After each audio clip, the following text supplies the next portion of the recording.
Hello बच्चों, कक्षा 10 भौतिक विज्ञान में आज हम लोग पढ़ेंगे विशिष्ट प्रतिरोध के बारे में। विशिष्ट प्रतिरोध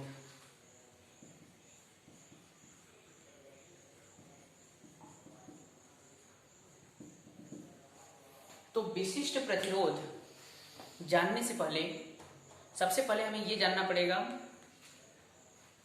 कि जो आपका वैद्युत प्रतिरोध होता है वो किन किन चीज़ों पर निर्भर करता है।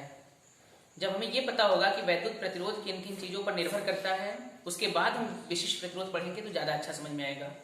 तो सबसे पहले आप देखिए कि वैद्युत प्रतिरोध जो होता है वो किन किन चीज़ों पर निर्भर करता है पहले, ठीक है। तो किसी भी चालक का जो वैद्युत प्रतिरोध होता है R, वह चालक की लंबाई यानी L के प्रोपोर्शनल होता है, समानुपाती होता है। मतलब कि अगर कोई चालक छोटा है तो उसका वैद्युत प्रतिरोध कम होगा, और अगर कोई चालक बड़ा है तो उसका वैद्युत प्रतिरोध अधिक होगा। यानी चालक की लंबाई के प्रोपोर्शनल होता है आपका वैद्युत प्रतिरोध R। जितना लंबा चालक होगा उतना अधिक उसका वैद्युत प्रतिरोध होगा। दूसरा देखिए, दूसरा आपका जो है वैद्युत प्रतिरोध, यह इनडायरेक्ट प्रोपोर्शनल यानी व्युत्क्रमानुपाती होता है चालक के परिच्छेद क्षेत्रफल, चालक तार के परिच्छेद क्षेत्रफल A के। कहने का मतलब कि अगर चालक का परिच्छेद क्षेत्रफल कम है तो उसका वैद्युत प्रतिरोध अधिक होगा, और अगर परिच्छेद क्षेत्रफल अधिक है तो वैद्युत प्रतिरोध कम होगा। जैसे आप परिच्छेद क्षेत्रफल का मतलब समझ लीजिए कि अगर तार मोटा है, जब मोटा होगा तो उसका परिच्छेद क्षेत्रफल अधिक होगा तो उसका प्रतिरोध कम होगा तार का। और अगर तार आपका पतला है तो पतले तार का जो परिच्छेद क्षेत्रफल है वो कम होगा, तो परिच्छेद क्षेत्रफल कम होने के कारण उसका जो प्रतिरोध होगा, वैद्युत प्रतिरोध, वो अधिक होगा। ये हो गया। तीसरा आपका जो वैद्युत प्रतिरोध होता है वो डिपेंड करता है चालक के पदार्थ की प्रकृति पर। यानी चालक किस पदार्थ का है, एल्यूमिनियम का है, कॉपर का है कि लोहे का है। मतलब जिस भी पदार्थ का वो चालक बना है उसकी प्रकृति पर डिपेंड करता है आपका वैद्युत प्रतिरोध। जैसे कुछ चालक ऐसे होते हैं जिनका वैद्युत प्रतिरोध बहुत कम होता है, उसकी चालकता काफी अधिक होती है, और कुछ ऐसे भी पदार्थ होते हैं जिनका वैद्युत प्रतिरोध अधिक होता है और चालकता कम होती है। जैसे एग्जाम्पल के लिए आप ले लीजिए, जैसे चांदी की अगर हम बात करें तो चांदी का जो चालकता होता है वो अधिक होता है और वैद्युत प्रतिरोध बहुत कम होता है। अगर हम इसके विपरीत बात करें टंगस्टन की या फिर नाइक्रोम की, तो टंगस्टन या नाइक्रोम ये सबका वैद्युत प्रतिरोध काफी उच्च होता है, अधिक होता है। इसलिए हम टंगस्टन या नाइक्रोम का यूज ऐसे जगह पे करते हैं जहां हमें अत्यधिक ऊष्मा उत्पन्न करनी होती है। जैसे हीटर में हमें विद्युत धारा के द्वारा ऊष्मा उत्पन्न करना होता है, तो वहां पर हम लोग नाइक्रोम का वायर लगाते हैं कुंडली के रूप में, है ना, कॉइल के रूप में। नाइक्रोम का वायर लगाने से ये वहां पे फायदा होता है कि जब उसमें हम विद्युत धारा प्रवाहित करते हैं तो उसका वैद्युत प्रतिरोध बहुत अधिक होने के कारण उसमें वैद्युत ऊर्जा की हानि बहुत अधिक होती है। और आप पढ़े हैं कि ऊर्जा कभी नष्ट नहीं होती है, एक रूप से दूसरे रूप में परिवर्तित होती है। तो वो सारा का सारा वैद्युत ऊर्जा जो है मैक्सिमम बदल जाता है आपका ऊष्मा में, और हमें वहां ऊष्मा उत्पन्न करना होता है। तो कहने का मतलब ये हुआ कि पदार्थ की प्रकृति पर डिपेंड करता है आपका वैद्युत प्रतिरोध, तीसरे नंबर पे। चौथा जो है, जो आपका वैद्युत प्रतिरोध होता है वो किसी चालक के ताप पर भी निर्भर करता है, टेम्परेचर पर। देखिए, अगर कोई चालक पदार्थ है, अगर उस चालक का ताप हम बढ़ा रहे हैं तो ताप बढ़ाने पर उस चालक का वैद्युत प्रतिरोध भी बढ़ने लगता है, और अगर ताप घटाएं तो उस चालक का वैद्युत प्रतिरोध भी घटने लगता है, ठीक है। यानी कह सकते हैं कि किसी चालक का जो वैद्युत प्रतिरोध होता है वह उसके ताप के समानुपाती होता है, ठीक है। आगे देखिए, ये रहा आपका जो है कि वैद्युत प्रतिरोध किन किन कारकों पर निर्भर करता है। अब हम लोग पढ़ेंगे विशिष्ट प्रतिरोध। देखिए, अभी आपने पढ़ा कि जो वैद्युत प्रतिरोध R होता है यह प्रोपोर्शनल होता है चालक की लंबाई L के। फिर दूसरा पॉइंट आपने भी पढ़ा कि जो वैद्युत प्रतिरोध R होता है यह इनडायरेक्ट प्रोपोर्शनल होता है यानी व्युत्क्रमानुपाती होता है चालक तार के परिच्छेद क्षेत्रफल A के। जब हम ये दोनों इक्वेशन आपस में मिलाएंगे तो ये हो जाएगा R proportional L by A। ये हो गया आपका इक्वेशन। और जब हम लोग ये प्रोपोर्शनल यानी समान अनुपात का चिन्ह हटाते हैं तो यहाँ बराबर का चिन्ह लगाते हैं, तो यहाँ हम लोग बराबर का चिन्ह लगा करके एक नियतांक लगाते हैं, कांस्टेंट लगाते हैं, रो यल बाई ए। यहां पर जो रो है यह नियतांक है, आपने इसे नियतांक लगाया और इसे ही हम लोग कहते हैं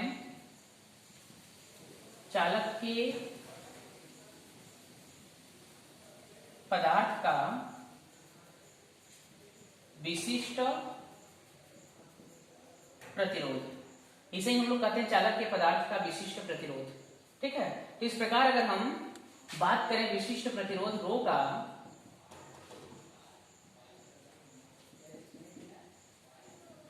रो बराबर हो जाएगा, यहां से रो जब लेंगे तो आर ए ऊपर चला जाएगा, तो जाएगा R into A by L. इस प्रकार ये जो फार्मूला प्राप्त हुआ बच्चों, यही विशिष्ट प्रतिरोध के लिए फार्मूला है। यहाँ पर आर जो है वैद्युत प्रतिरोध है, ए आपका चालक का परिक्षेत्र क्षेत्रफल है और एल चालक तार की लंबाई है। ठीक है, अब अगर हम बात करें इसके मात्रक की, विशिष्ट प्रतिरोध के मात्रक की, तो देखिए आर यहाँ पर प्रतिरोध है, प्रतिरोध का मात्रक आपको मैंने पिछले वीडियो में बताया था ओम, तो यहाँ आर का मात्रक ओम हो जाएगा। फिर ए आपका क्षेत्रफल है, क्षेत्रफल का मात्रक होता है मीटर स्क्वायर, फिर बटा है तो प्रति, यल आपका लंबाई है, लंबाई का मात्रक मीटर, एक मीटर से एक मीटर आपका जो है कट जाएगा, यहाँ पर इसका मात्रक आ जाएगा ओम मीटर। यानी विशिष्ट प्रतिरोध का अगर कोई मात्रक पूछे तो आप बताएंगे ओम मीटर।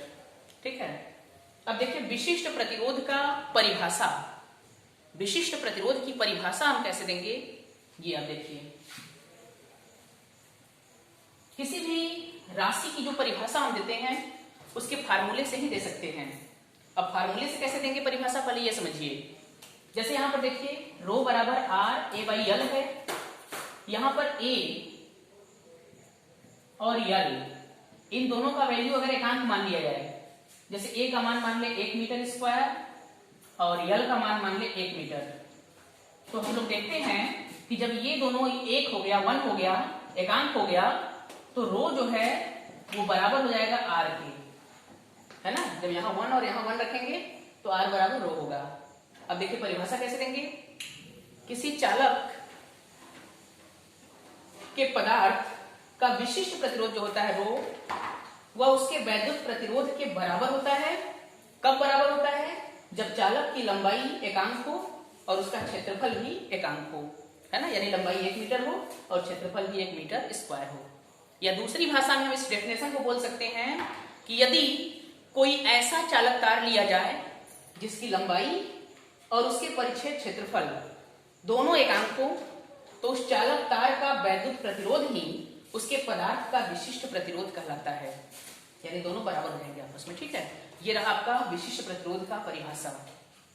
अब यहाँ एक इंपॉर्टेंट चीज जो है, जो अक्सर करके एग्जामिनर या फिर एग्जाम में पूछा जाता है, वो ये है कि अगर सेम मटेरियल के, सेम पदार्थ के दो चालक तार हैं, मान लीजिए एक चालक तार की लंबाई है 0.5 मीटर और एक चालक तार की लंबाई है 1 मीटर, दोनों सेम मटेरियल के हैं, अगर ये कॉपर का है तो ये भी कॉपर का है, तो आपसे कभी कभी एग्जामिनर पूछ देते हैं कि दोनों चालक तारों में किसका विशिष्ट प्रतिरोध अधिक होगा।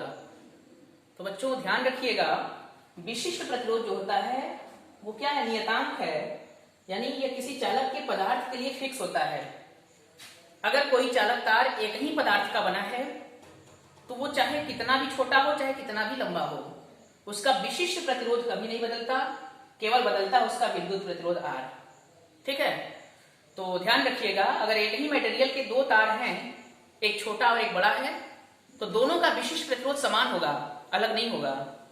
विशिष्ट प्रतिरोध अलग कब आएगा, जब दोनों तार भिन्न भिन्न पदार्थों के होंगे, तब विशिष्ट प्रतिरोध बदलेगा, नहीं तो नहीं। ठीक है, तो बच्चों ये रहा जो है विशिष्ट प्रतिरोध के बारे में आज आप लोगों ने पढ़ा, क्या होता है विशिष्ट प्रतिरोध, उसका डेफिनेशन क्या होता है, फार्मूला क्या होता है और उसका मात्रक क्या होता है। ठीक है, अब नेक्स्ट वीडियो में हम आपको बताएंगे प्रतिरोधों के संयोजन के बारे में। ठीक है, तो अब उसे जो है नेक्स्ट वीडियो में पढ़ाएंगे।